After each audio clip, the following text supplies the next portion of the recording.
Մեր թվարկությունից առաջ երկրորդ դարում, երբ Սելևկյան կայսրությունը փլուզվում էր հռոմեական լեգիոնների հարձակման տակ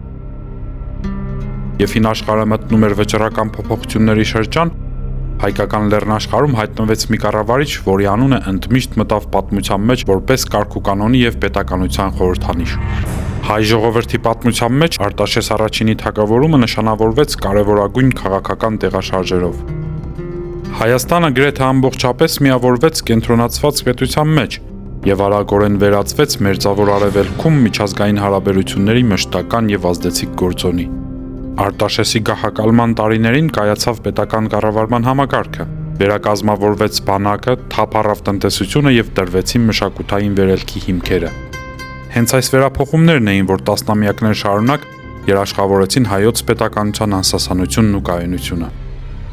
Այսօր կանրադառնանք Արտաշես առաջինի իրագործած 10 վճռորոշ բարեփոխումներին, որոնք հանդիսացան հայոց պետականության հիմնակարը, ճանապարհ հարթելով Տիգրան Մեծի աշխարհակալ տերության ստեղծման համար։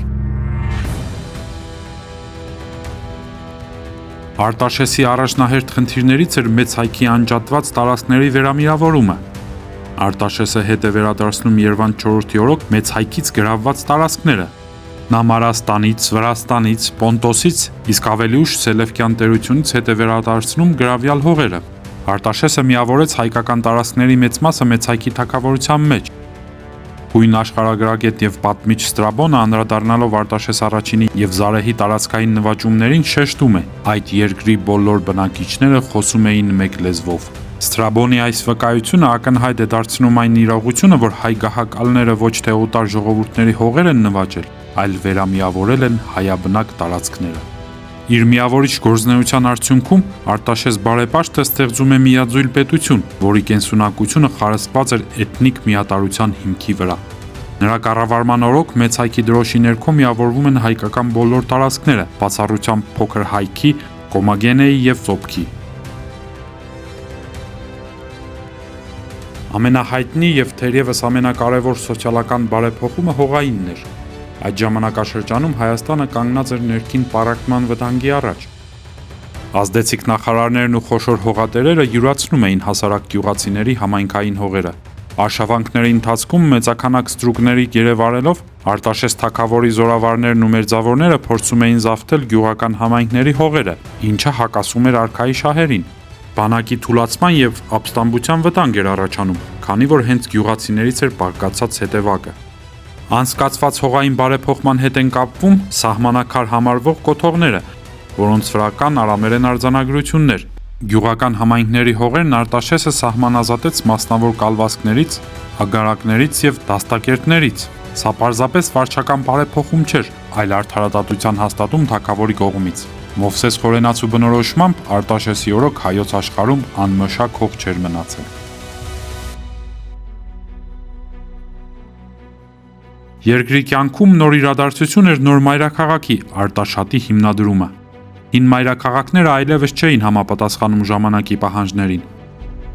Արտաշեսը նոր տնտեսական եւ քաղաքական կենտրոնի կարիք ուներ։ Պլուտարքոսի հաղորդման համաձայն մայրաքաղաքի տեղն ընտրել եւ թագավորի առաջարկով քաղաքի հատակագիծը կազմել է Կարթագենի վտարանդի զորավար Հանիբալը, որը որոշ ժամանակով ապաստանել էր Հայաստանում։ Դրանից ելնելով է, որ հռոմեական պատմագրության մեջ Արտաշատը հիշատակվում է որպես հայկական Կարթագեն։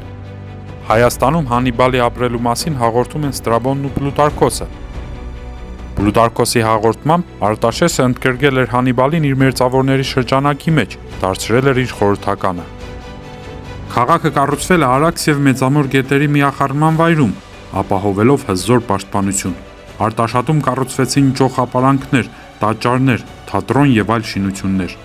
Այն դարձավ իր ժամանակի աշխարհի մեգապոլիսներից մեկը։ Պլուտարքոսն Արտաշատը բնութագրել է որպես շատ գեղեցիկ քաղաք։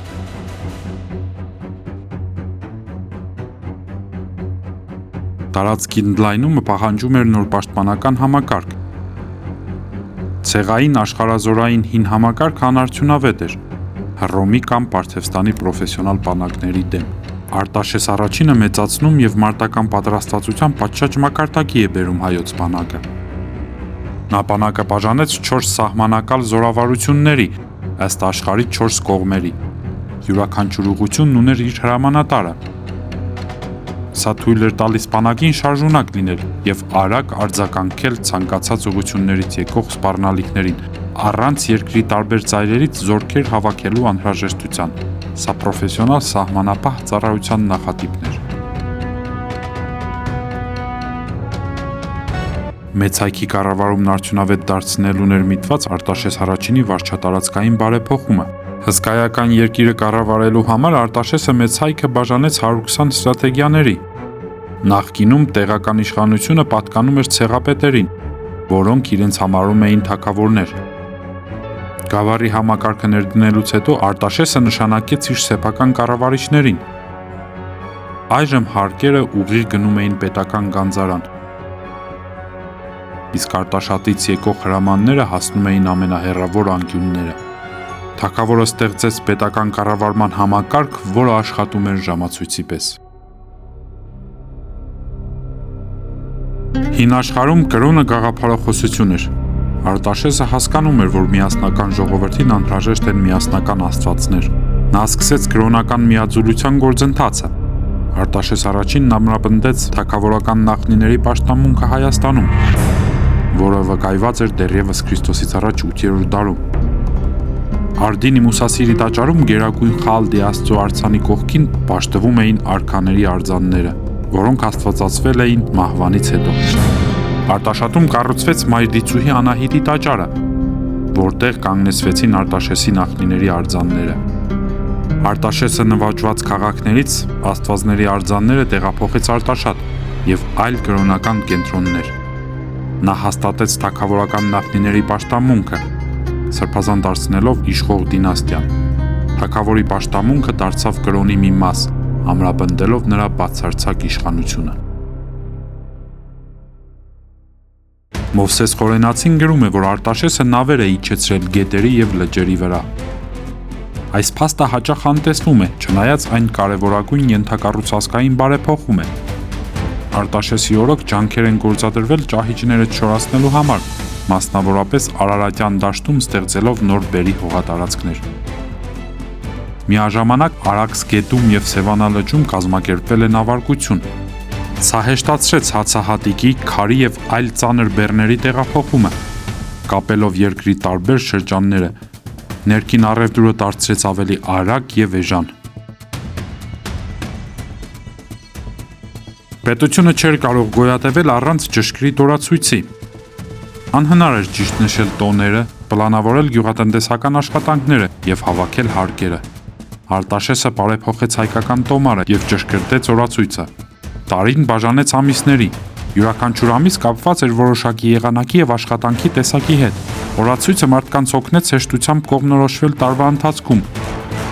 իսկ իշխանությանը ավելի արդյունավետ կառավարել երկիրը, վերահսկել եկամուտները եւ սահմանել միասնական կարգ ամբողջ երկրի տարածքում։ Այսպիսով օրացույցը դարձավ պետական համակարգի հիմնական գործիքներից մեկը։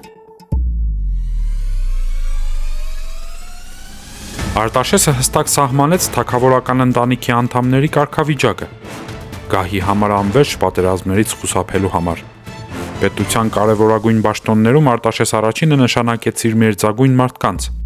Ավագ որդի Արդավազդին, ապակա Արդավազդ առաջինին, նա նշանակեց սպարապետ եւ արևելյան զորավարության ղեկավար։ Արևելյան զորավարությունը տրվում է մյուս որդի Տիրանին, հյուսիսայինը Զարեհ անունով որդուն, հարավայինը իր դայակ Սմբատ Պագրատունուն։ Հազարապետության պաշտոնում նշանակվեց արքայորդի վրույրը, որին պատմահայրը հիշատակում է որպես այր իմաստուն եւ բանաստեղծ։ Մյուս մորթուն Մաժանին արքան դարձրեց քրմապետ։ Այդ ժամանակ օրենքները դարձան ավելի կարևոր, քան ցեղային սովորույթները։ Այսպիսով աստիճանաբար ի հայտ եկավ միասնական իրավական համակարգ։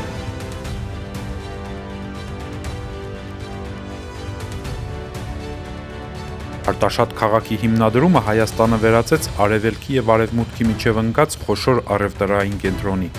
Արտաշեսը խթանեց արտաքին առևտուրը, հրավիրելով տարբեր երկրներից արհեստավորների եւ վաճառականների։ Արտաշեսի օրոք սկսվեց ժամանակի միջազգային առևտրի համար հասկանալի հունարեն գրությամբ հայկական մետաղադրամների հատումը։ Սա թույլ տվեց Հայաստանին ինտեգրվել հելենիստական աշխարհի տնտեսական համակարգում։ Բարձեցրեց գործարքները եւ ամրապնդեց մեծ հայքի անկախությունը։ հայկական մետաղադրամները դարձան կայունության և ինքնիշխանության երաշխավոր։ Արտաշես առաջինը կառավարեց գրեթե 30 տարի։ Նա ընդունեց մի երկիր, որը գոյություն ուներ միայն որպես տարածք, բայց թողեց լիարժեք պետություն, կազմակերպված բանակով, օրենքներով, կառավարման միասնական համակարգով, մայրաքաղաքով և կայուն տնտեսությամբ։